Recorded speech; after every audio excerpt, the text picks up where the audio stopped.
السلام علیکم ورحمۃ اللہ وبرکاتہ۔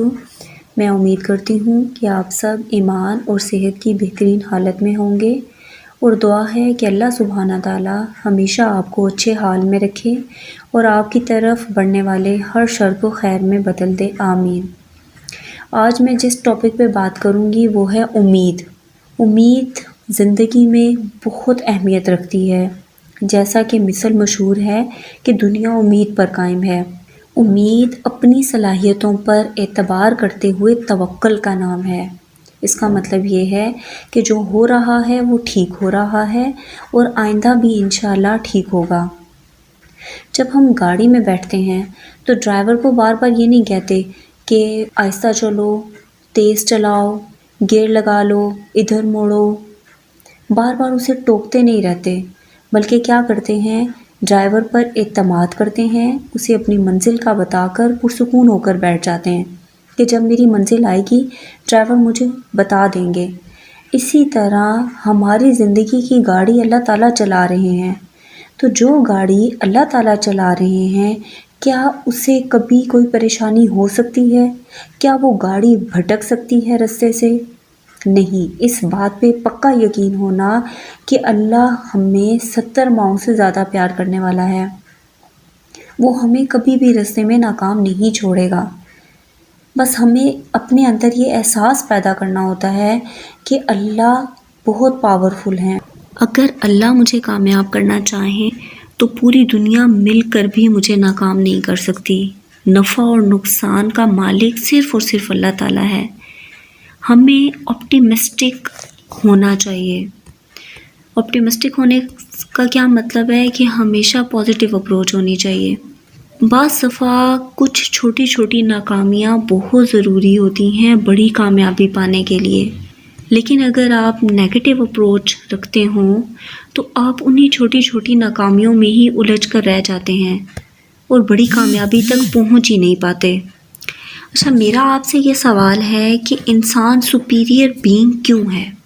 ذرا سوچیں اور مجھے بتائیں کہ وہ کون سی ایسی بیسک کوالٹی ہے جو انسان کو سپیریئر کرتی ہے؟ اس کا جواب یہ ہے کہ انسان خواب دیکھتا ہے اور پھر ان خوابوں کی تکمیل کے لیے کوشش کرتا ہے۔ آپ باقی تمام مخلوقات پہ غور کریں تو آپ کو یہ معلوم ہوگا کہ باقی کسی بھی مخلوق نے ترقی کا خواب کبھی نہیں دیکھا۔ انہوں نے کبھی نہیں سوچا کہ ہمارا اس دنیا میں آنے کا مقصد کیا ہے۔ ان کا مقصد بس صرف کھانا پینا سونا اور مر جانا ہوتا ہے۔ ان کے کوئی گولز نہیں ہوتے۔ یعنی کبھی کسی جانور نے یہ خواہش نہیں کی کہ ٹرانسپورٹیشن کے لیے ہمیں گاڑی چاہیے، یا جسم کو کور کرنے کے لیے ہمیں کپڑے چاہیے، یا نیچے بیٹھ کے ہمارا جسم گندا ہو جاتا ہے ہمیں چیئر پہ بیٹھنا چاہیے۔ یعنی کسی مخلوق نے کبھی ترقی کی یا امپروومنٹ کی خواہش ہی نہیں کی۔ یہاں یہ ایک پوائنٹ بہت اہم ہے، غور سے سنیے گا کہ خواب دیکھنے کا عمل اور خواب کی تکمیل کا پروسیس بذات خود ایک نرشمنٹ ہے، یعنی یہ خود آپ کی تکمیل کر رہا ہوتا ہے۔ جب کوئی خواب دیکھتا ہے اور اس کی تکمیل کے لیے کوشش کرتا ہے تو وہ اپنی ہی تکمیل کر رہا ہوتا ہے۔ یعنی ایسا خواب جس سے دوسرے کو فائدہ ہوتا ہے تو اس سے اس بندے کا اپنا نام ہمیشہ ہمیشہ کے لیے زندہ رہتا ہے۔ میں آپ کو ایک ایسے بچے کی کہانی سناتی ہوں جسے کلاس 3 میں ہی اسکول سے اس لیے نکال دیا گیا تھا کہ وہ نالائق بہت تھا۔ ٹیچرز کا یہ کہنا تھا کہ یہ اپنی ہی سوچوں میں گم رہتا ہے، ہم اتنے ڈل بچے کو نہیں پڑھا سکتے۔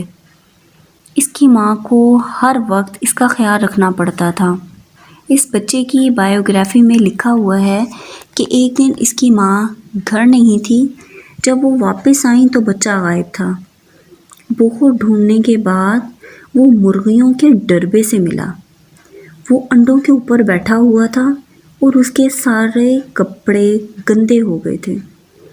ماں نے پوچھا، تم یہاں کیا کر رہے ہو؟ اس نے کہا، میں دیکھ رہا ہوں کہ مرغیاں انڈوں پر بیٹھتی ہیں تو چوزے نکلتے ہیں، میں بیٹھوں گا تو کیا نکلے گا؟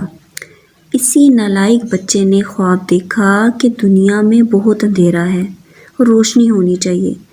اب اس خواب کی تکمیل کے لیے 999 کوشش کرتا ہے اور 1000ویں کوشش کامیاب ہوتی ہے، وہ بلب بنا لیتا ہے۔ ایک صحافی اس کا انٹرویو لیتے ہوئے سوال کرتا ہے کہ ایڈیسن، تم نے 999 دفعہ بلب بنانے کی کوشش کی اور ناکام رہے، لیکن اس کے باوجود تم نے ہمت نہیں ہاری، اس کی کیا وجہ ہے؟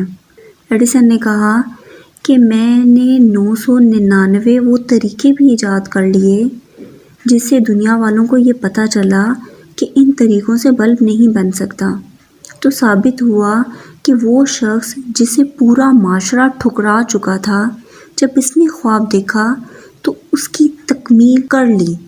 یعنی جب آپ خواب دیکھتے ہیں تو اس کی تکمیل ہو جاتی ہے۔ امپاسبل خود کہہ رہا ہے کہ آئی ایم پاسبل۔ سوچیں، جو رب درخت پر سوئے ہوئے پرندے کو گرنے نہیں دیتا، وہ ہمیں تنہا کیسے چھوڑ سکتا ہے؟